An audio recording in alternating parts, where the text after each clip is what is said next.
Hello and welcome. I think we've got a good few people joining us now. Good afternoon to the solo class webinar that we've set up for this afternoon, and hopefully over the next 3/4 of an hour we'll be able to give you some tidbits on sailing a solo. First of all, just a little introduction. For those of you who don't know me, I know many of the people that are joining in here right now. My name's Charlie Cumbley. I'm the solo class expert for North Sails, and we've got a couple of guest stars joining us this afternoon to chip in and offer their advice, generally keep us all in check and make sure that this afternoon is entertaining for you. So first of all is my colleague Tom Gillard, who you probably all know as well, but he's a very successful sailor from originally more sort of double-handed sailing. Now is exceedingly and too fast in a solo as well. So he's joining us to offer his skills. And then we have someone who you probably all know, Doug Latta, solo class chairman. Say hello. Good afternoon, everyone. Welcome to the webinar. I look forward to speaking to you. So Doug's come along to keep us in check and make sure we're all keeping to class association rules. And joining us as well is John Emmett, who is, as well as being a world-class sailor, he's a top Olympic level coach, and he's also come to keep us in check and offer his insights. Hopefully between the four of us, to say, we'll keep you entertained for the next little period. We haven't all got our Blue Peter presenting badges, so you'll probably have to bear with us a little bit on how we go. But just a quick rundown of what we were going to do. Really just a little bit of try not to keep it too scheduled, but we like to keep it a bit of interactive. We've got a lot of questions that you guys have forwarded to us over the course of the last few days, and any questions that come up and crop up during the course of this webinar, Doug and John are going to delegate and hand out, and hopefully not too tricky for us to answer. Yeah, so on the chat, if you all look on your screens, you've got a chat button, and you can open up the chat there and send through your questions. And then, as Charlie says, John and I will try and field those and pass them back to Charlie and Tom. Polite questions, obviously, only, unless it's to Doug. And then I'll pass them to John. Thanks for that. So we've got a little bit of a sort of a presentation background that we're going to use with some pictures, and use that as a bit of a basis to start our chat.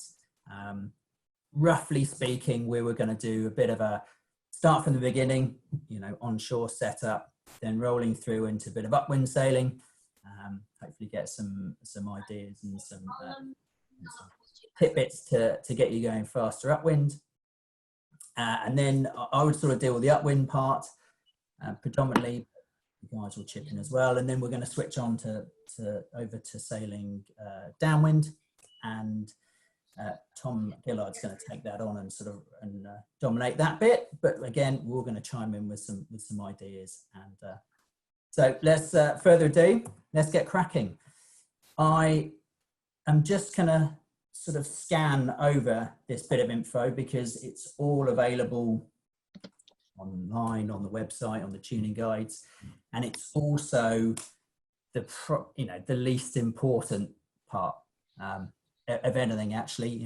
As long as you've got the boat set up relatively close to this, the bits we'll talk about afterwards after this are going to be the sort of main parts to getting you faster. So onshore solo, very simple. Although people like to overcomplicate this quite often, you can do this quite simply. So there's three main measurements you want to check.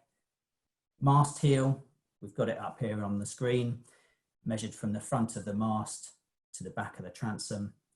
And this is my tuning guide for North Sails. So as it is, it's a guide. That's the key part of what we're trying to get here with the word tuning guide. It's not gospel, but it will get you in a pretty good position, which is what we're trying to aim for. So that measurement, I used 3070 millimeters, plus or minus 5 mil. The 5 mil is not going to make or break your racing.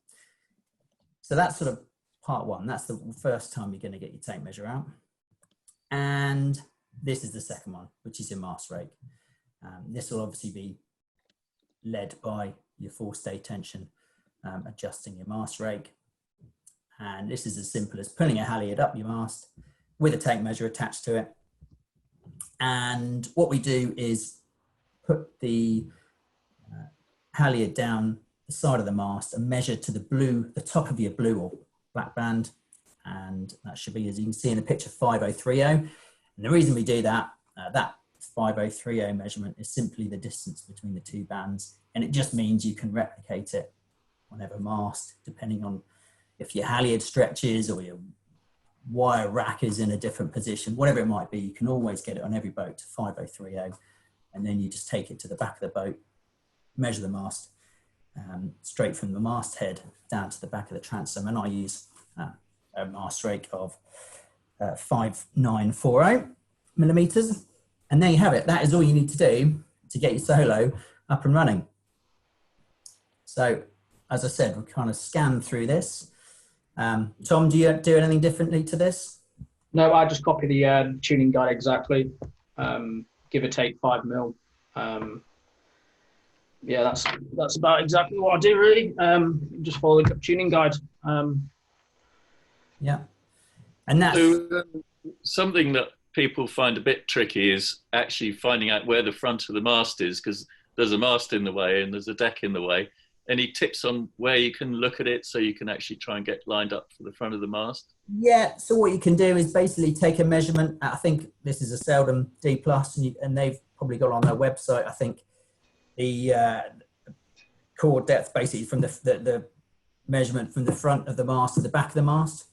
So you could simply subtract that from your mast position and butt your tape measure up to the back of the mast.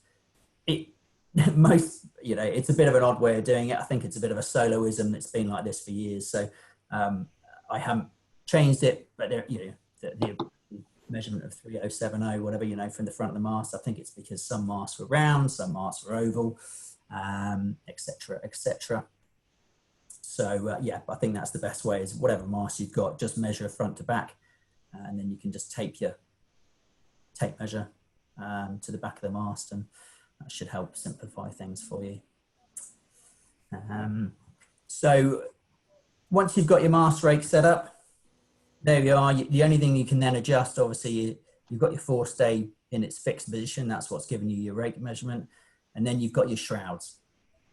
Shrouds and the forestay effectively in a solo are just bend limiters. It's for want of anything else, they are, just drag. Certainly to leeward, and certainly the leeward shroud is upwind and downwind, but they limit the amount of the mast will bend. So the tighter you have the shrouds or the stays, the less the mast is going to bend, and therefore the fuller the sail is going to be and more powerful. The slacker you have the stays, the more the mast is going to bend and the flatter the sail is going to be. So as a guide, I take all the chocks out, push the rig forward whilst at the dinghy park, and my shrouds come into tension when the front of the mast is about 10 mil from the front of the mast gate. Now, if you are lighter, then you might want to make that 5 mil. So that's probably an extra hole slacker on your stays. And that's about as technical as you need to get. Just as a little, sorry, can I interrupt, Charlie? Just as a little one that I do is I have it pushed all the way to the front, because obviously I'm quite small, so I go further than the 5 mil you mentioned as well. So perfect. So exactly that, where, like Gilly was just saying, having the extra range on the stays to be able to get the rig forward means when it's upwind position, that's just allowing the mast to bend that little bit more, flatten the sail. So the lighter sailors, that's exactly the way of doing it. And for those of us slightly fuller figured gentlemen, you can obviously keep those a little bit firmer, keep the sail a little bit fuller. So after Christmas, you might want them an extra hole tighter than maybe in your fighting weight, as it were. So After a 2-month lockdown. post lockdown, we'll all be up there, won't we? I gather. Well, no one's doing their Joe Wicks. Oh, that's got to be keeping you fit in the morning, surely. Well, maybe we can talk about fitness over the towards the later on in this webinar. And it'd be good to get John's involvement in that section for sure. He's probably the fittest person here. So we'll get to that very shortly, I'm sure. This picture here that I've just put up is kind of an answer to a question I get asked a lot of the time, which is regarding upwind trim. So if you look at the picture, I was really pleased myself for putting my little arrows in roughly the right place of my on my sail here. So here's a picture looking up onto a lovely North P2 mainsail, and people often ask me, what am I looking at for telltales? What am I doing upwind to sheet the sail? And obviously we're on the upwind section here. So these are the 2 arrows down at the bottom of the sail. Those are the 2 main steering telltales, I'd call them. And then the 2 arrows at the top of the sail, at the back and the leech of the sail, are the 2 leech telltales, which I keep an eye on most of the time. So those are the 4 sets of telltales that I view at all times. So the front 2 are what I'm concentrating to steer the boat upwind, to make sure I'm not too free or too tight, you know, not pinching too much or not footing too much, going too fast. Whereas the top 2 telltales are telling me when the sail is stalled or when the airflow is flying nicely over the sail. Now there are other telltales on the sail, absolutely. We've got a couple of questions coming in. Oh, here we go. Yeah. Couple of questions, nice and tame so far. So while you're talking about that, we're interested about the outhaul. Seems to be very sensitive upwind, writes Graham. Apart from the tuning guide depth, is it a good idea to have some sort of measurement on the boom? And also leading into that, we have a message from Mark. Do you ever change your batten tension? Okay. Outhaul depth and batten tension. So Gilly, do you want to take on the batten tension question? Yeah, okay. So recently I've been going for more and more tension on our P2 sail. The main reason, I think it just looks nicer. I don't change them between any differences in wind. So I leave them at the same tension the whole time. I think having more tension on, I think it just helps the flow.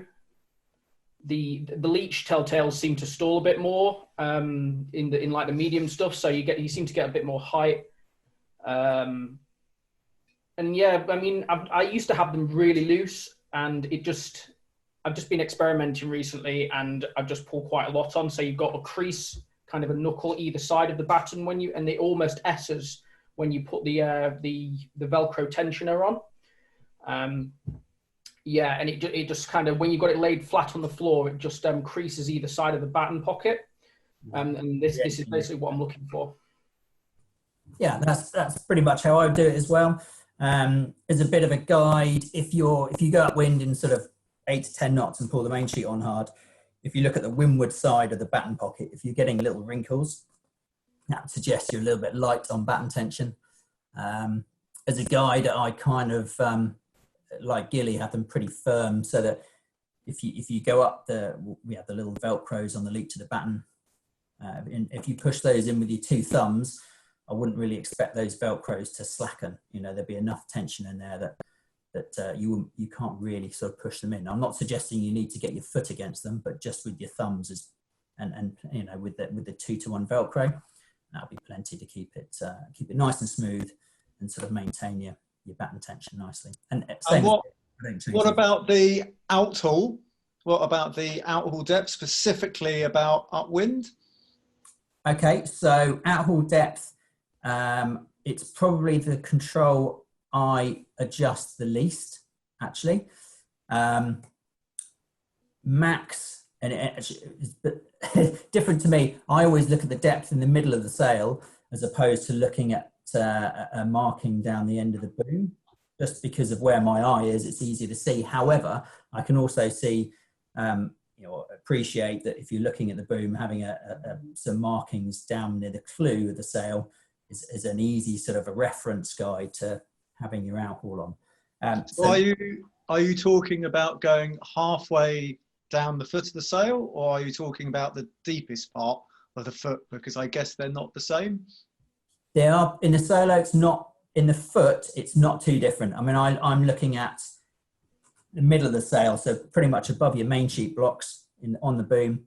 That position there, I always have a bit of a, and it's easier to sort of check this on. So what's your Charlie? What's your default depth in the middle of the sail at the boom? So max power is my magic thumb to finger between the boom track to the middle of the sail. Now you can't go upwind and put that on in your sail, but what you can do is set that up onshore, and then you can sit in position and you can see how that looks like when you're sailing.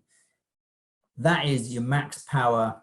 So any kind of reaching condition downwind, that's fine, but that's your max power upwind, sort of 12 knots, depending on your piage, 12 knots setting for upwind.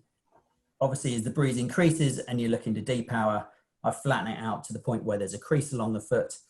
And then in the lighter airs, I gradually snug that down firmer, not so there's a crease on the foot, but just take a little bit of the excess depth out so it's not a huge bucket when it's when you're trying to create something that's relatively low drag in the so you're talking about a depth of around about 6-7 inches in when you're fully powered. Yeah, in the middle of the sail from the boom, exactly. So and you're taking that down a bit when it's breezy to take some power off, and you're taking it down a bit when it's light to give you better entry. Yes, just because you know that in the very light conditions, the air doesn't have much energy, so you don't want something that's too deep and draggy. Likewise, when it's windy, you're trying to depower, so that's the biggest change is up the range, because then I'll pull it on so it's completely flat. Okay, we've got a question from Peter Jansen. So we're looking at the slide that you've still got on the screen there, Charlie, and maybe if we can just go back to that and run through the telltales and what you're looking at with each of those two sets. So saying that the two lower ones in the luff of the sail, that's what I'm looking at to steer the boat at the right angle to the wind. The top two telltales are this is in particular light to medium conditions, because anything more than that, and once you're hiking hard, the top telltales pretty much fly all the time anyway, so they become less critical the windier it gets. So the very light, light air conditions is when those top telltales become really key and really important to look at. So light airs, you're sitting on the side, how hard do you pull your main sheet in? You simply pull it in, and until you'll start to see the top telltales there, the leech telltales, start to stall. And that's just the sails, that's just the telltale. Instead of flying straight aft, that's when they're starting to flick around the back of the sail. And that means that the airflow at the top of the sail is starting to stall. So that is the limit as to how hard you can pull that main sheet. Now, one of the other questions was what the traveller is for. Once you've found that point, now for any given condition, you need to change it, but say the conditions stay the same, you found that point where the telltale on the leech of the sail at the top there is just starting to stall, right? So that's, and I use main sheet cleat. People would say never cleat your main sheet. Well, certainly the light airs, you need it because it's quite hard actually to hold it, and you need to cleat it so that there's no excess movement. When you're looking around, looking at other boats, you need that stable. So once you've got the sail, the main sheet tension just right, so the top telltale is just starting to flick, and we're talking 10-20% of the time. Any more than that, and you're living on a bit of a knife edge. So just a little bit of stalling around the back is fine. Once you've got that point, you can then adjust the traveller to get your boom in the right position, in or out, over your side tank. And then the guide I have there is your max in is having the boom inside on the inside edge of the side tank, and your max out is kind of in this light to medium is out to the gunnel. So going back to the outhauls, sorry, just missed a question there from John Steels. Can you just talk about the in-haul at the same time? Because I guess those two are very related. And yes, so the bottom part of the sail. The in-haul, and I'm just going to skip on a little shot. Ta-da! Here's You'd almost think that was planned, wouldn't you? So this is the next most common question, is what do you do with the in-haul? So you can see on the right-hand picture, this is its neutral position. In the sail, this is an oar sail, obviously it's cut. You can see that there's a smooth angle that continues down from the cunningham block down to the tack eye, which is where the in-haul leads through, and then back to the foot. That's the sort of standard position you start with in most sailing conditions. In the very light, you can ease that off a little fraction. And obviously as the breeze builds, you can then pull it in the left-hand picture where it's right in against the back of the mast.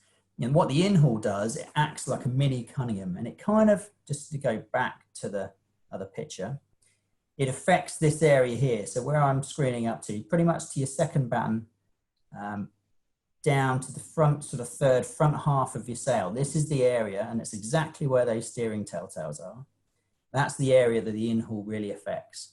So when you are sailing in light airs and there's very little mast bend, you're trying to move the shape back away from the mast so that you can make it, you can point better effectively.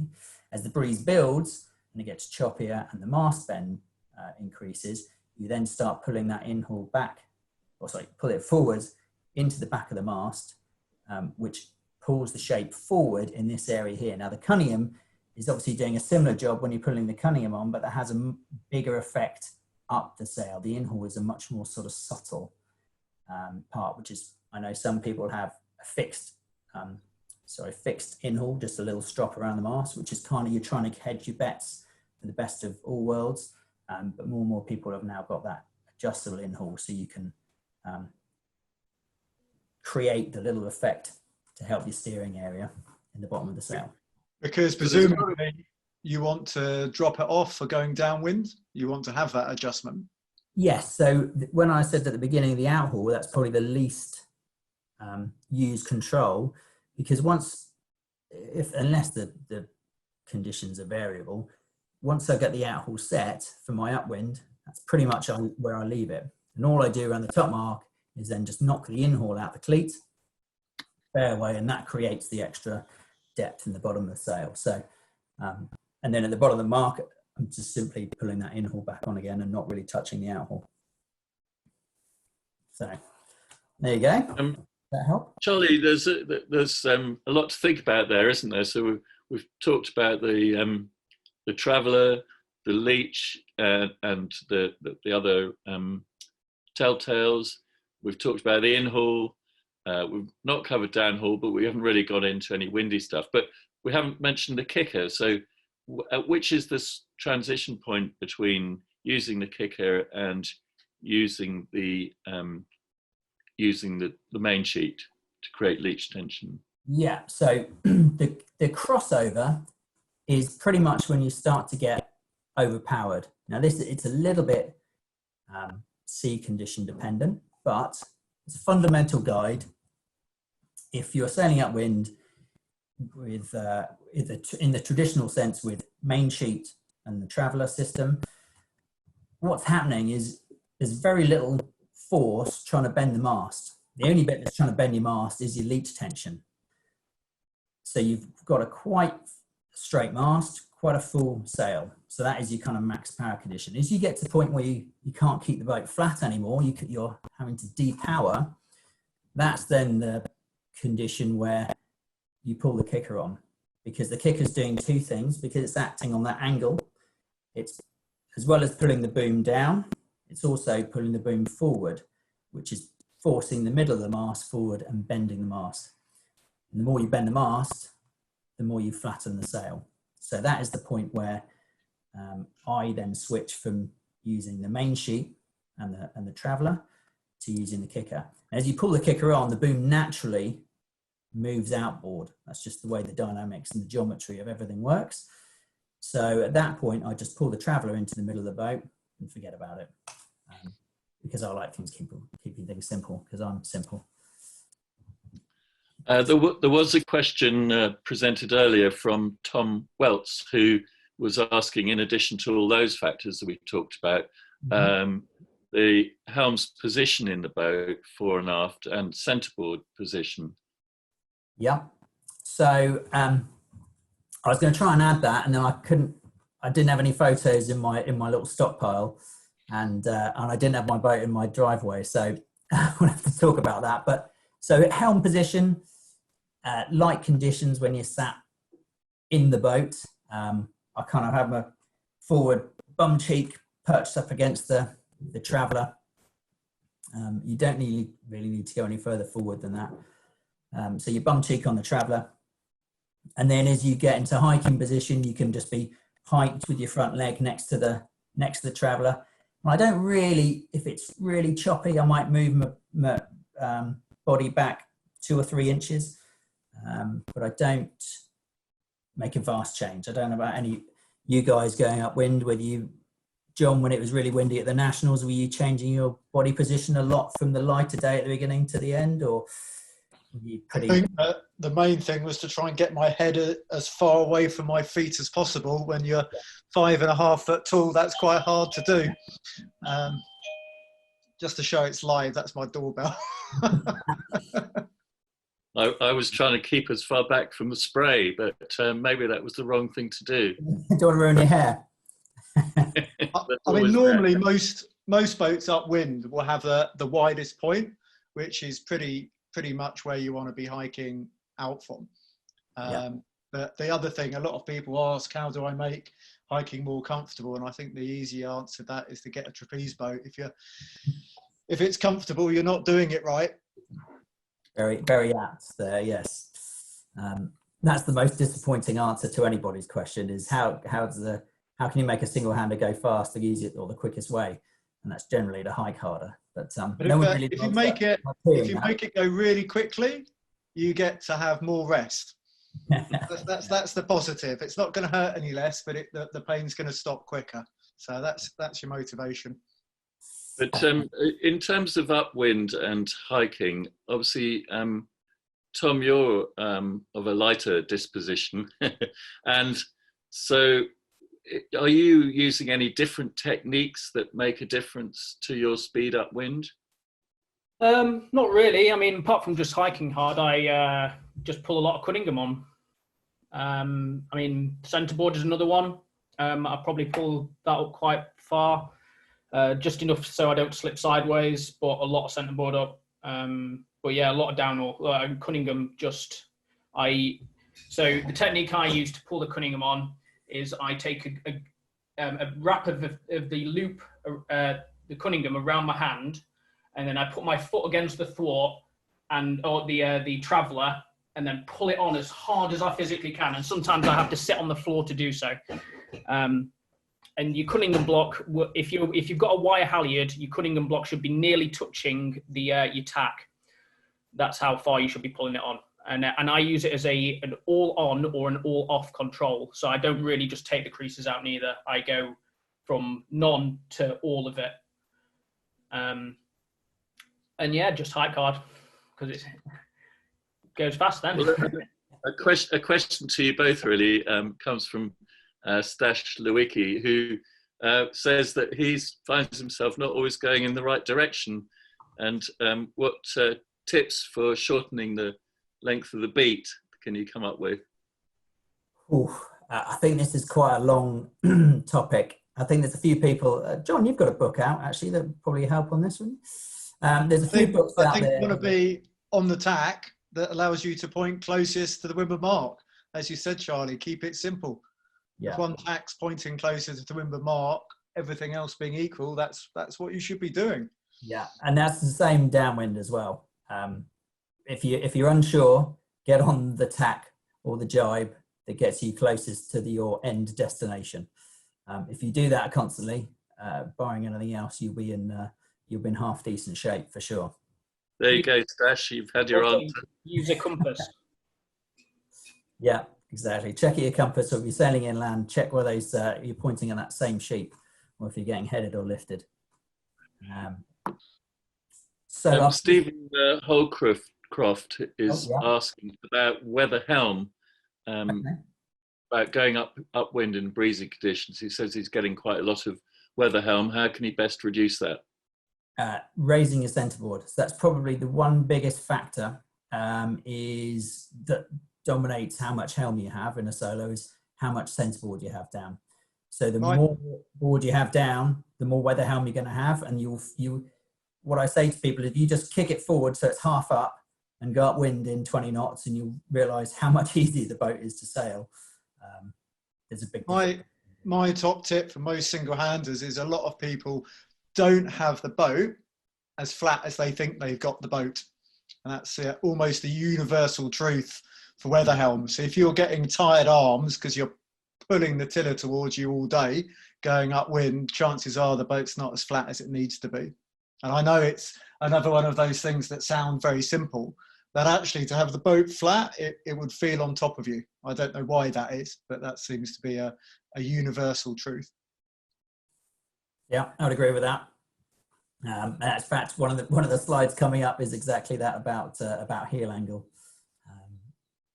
So I've just moved on a slide here. Just realised we're sort of half an hour in. So once we've got a little bit more breeze, we're going upwind. A big question I often get asked is, how much kicker do I pull on? So here's a lovely picture of Pete Mitchell going upwind at Hailing Island, I think a couple of years ago. And great shot here because he hasn't pulled the cunning one. So he's not totally overpowered, but he has got into this kicker, bang sheeting, and people want to call it, mode of sailing. So you can see his travellers in the middle and he's controlling the leap to the sail by the kicker. How much kicker do you pull on? Well, that's kind of limited as to how much your mast is going to bend. And you can see the bigger creases where my little arrows have attempted to get coming out from the luff of the sail, so from the middle of the mast down towards the clew. And this is the point where you're starting to get close to having the maximum amount of kicker on. The more kicker you pull on, the more the mast will bend, the more the sail will flatten. But if you overdo it, you'll get big creases, much bigger than this, and the bottom batten will start to invert. And that's your big no-no. And that's when you'll start to get issues going upwind. So I just wanted to put that little picture in there because it's quite a good visual reference of how much kicker you can use.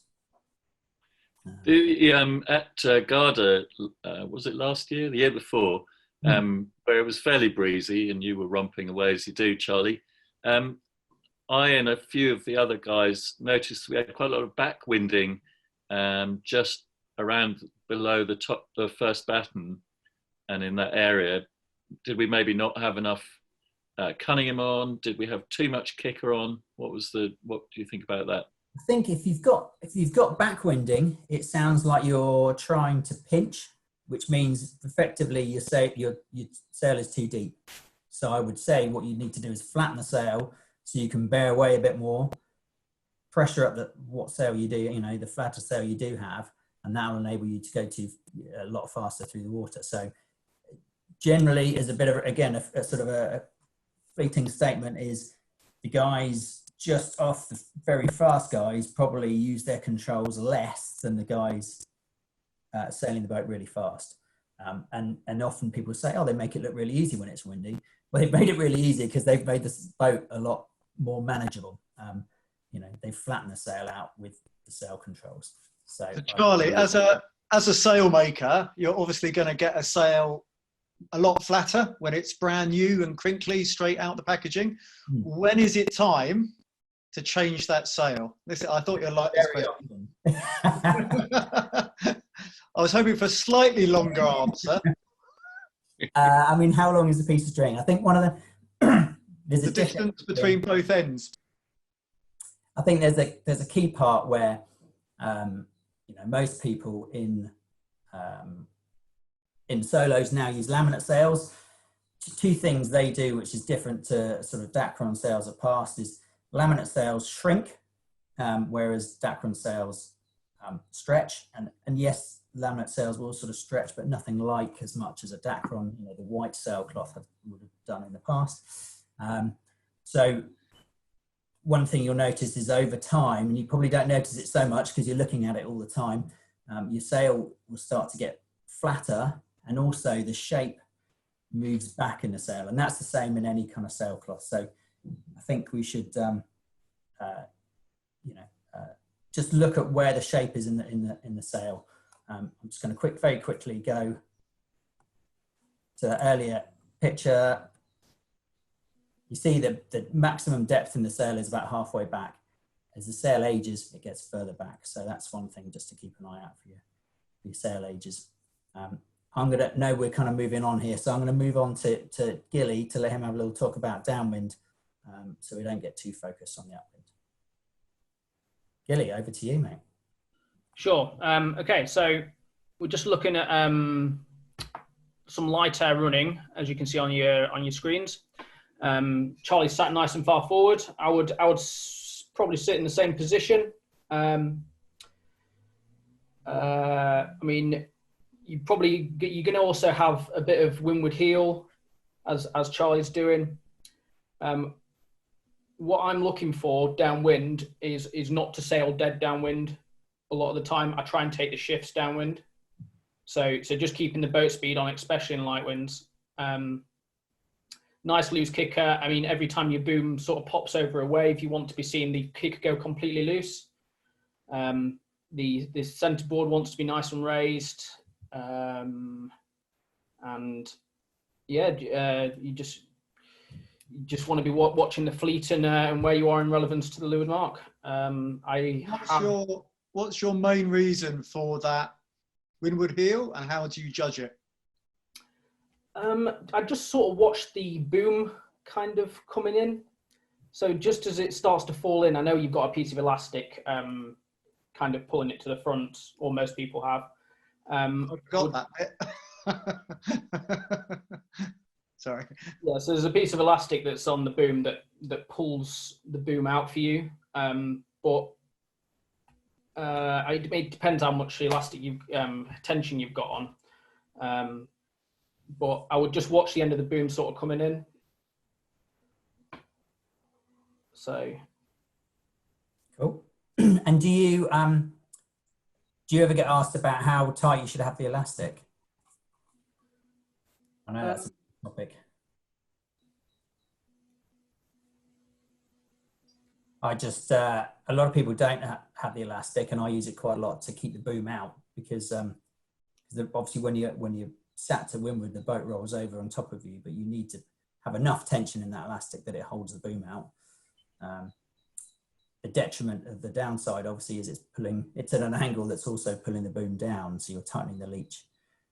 So that's a bit of a balance that's balancing act, but it's certainly something I know Taxi, for example, doesn't have one at all for the most part, and I really like it. So there's definitely horses for courses. Do you want to move on to the...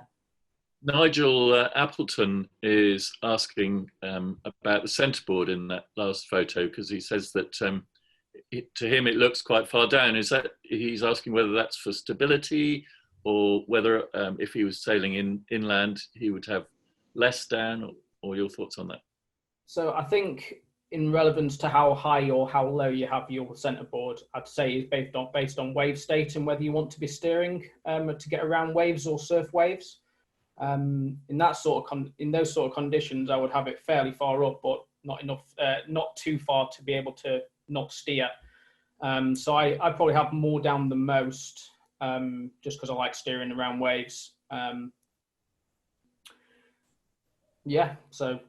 I was wondering if that was one of your main considerations for the windward heel, just have really light neutral steering. But also, I guess you jibe quite a lot downwind in a solo. So I just wondered what your thoughts were there. Yeah, as we're doing angles, because we're obviously limited by the shrouds, as we can't ease the boom out all the way. you have to do some steering and some jibing. So having the boat heel, the neutral point, so you can let go of the rudder and it should stay roughly in a straight line, even with a bit of windward heel. And the windward heel is good as well because you're putting the sail higher in the air. So and also going back to your in-haul, I have my in-haul very, very loose going downwind. And with the heel of the boat to windward, you're also putting the entire sail higher in the air with the in-haul being really loose and your out-haul pulled.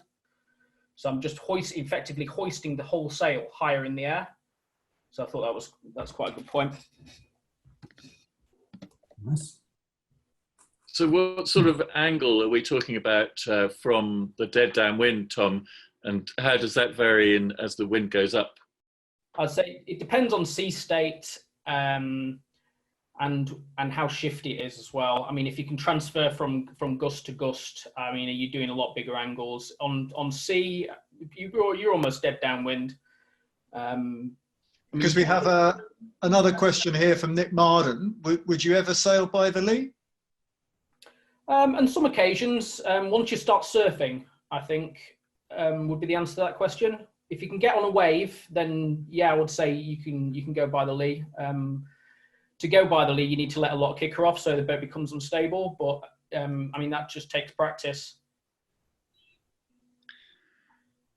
Guy Major was particularly interested in just how you go that much faster than anyone else in a real breeze, Tom, downwind. And he wondered if you have a sort of magic factor X that you apply. Well, I'm quite lightweight for a start off, so I seem to get on the plane quite early than most. Other than that, it's just practice on the waves. Don't hit the wave in front of you. Steer appropriately to kind of get through the flat patches between waves. Most people call them transitions. So if you can find any information on transitions, just going from wave to wave is a really good one. And just trying to get some sea practice in. If you can make it to the sea, just go out there in decent amount of wind and just try and get around waves. Don't hit them, just ride them. Tom, I just put this picture up because it's a question really for you. Is when you are downwind and breeze, do you sheet from the main sheet block on the Traveller, or do you go straight from the boom, or when do you sort of swap? I would generally. I mean, depends on what angles you're doing. As soon as you start surfing waves, I would go 2-to-1 from the and take the sheet from the boom, for sure. And apart from when you're jibing, I would never take it from the whole lot, or effectively 1-to-1 from the boom. I don't like the feel of the pump in that way. Is your heading up or going down? So the way that you're altering the sail, it's a lot nicer having it 2-to-1. Yeah, I'd agree with that. Yeah. Nice.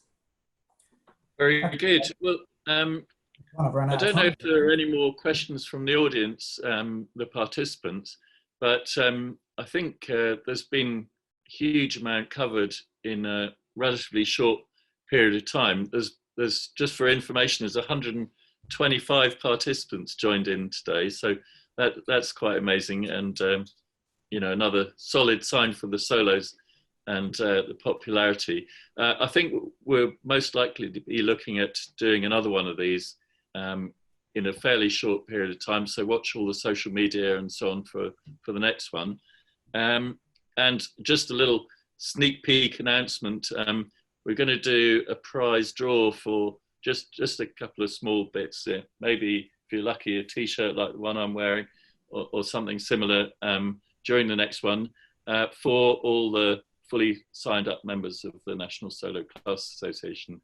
But anyway, I'm going to pass back to Charlie for a little wrap up there. Thanks, Doug. Basically, just want to say, well, thank you yourself and John for joining us. It's always nice to have some different faces to look at and some different voices to listen to. So I think it'd be great to do another one, I think, if we can, and get you guys along and get a bit more info out of you guys, because as we thought, the time flies when you start getting involved in the subject, and there's lots of questions coming in. So a big thanks for everybody who's joining us. Great to see you all interested, and I know we're kind of sat here talking to you from our office, makeshift offices. Doug's got a proper office, but you know, from a bedroom office and whatnot, while the sunshine's coming in through our windows. But hopefully they'll have got something, you've got something from this this webinar that you can keep with you and remember for when we're actually allowed to go out and go sailing. So thank you very much, and we will hopefully speak to you all soon. Thanks, guys. Look forward to seeing you all soon.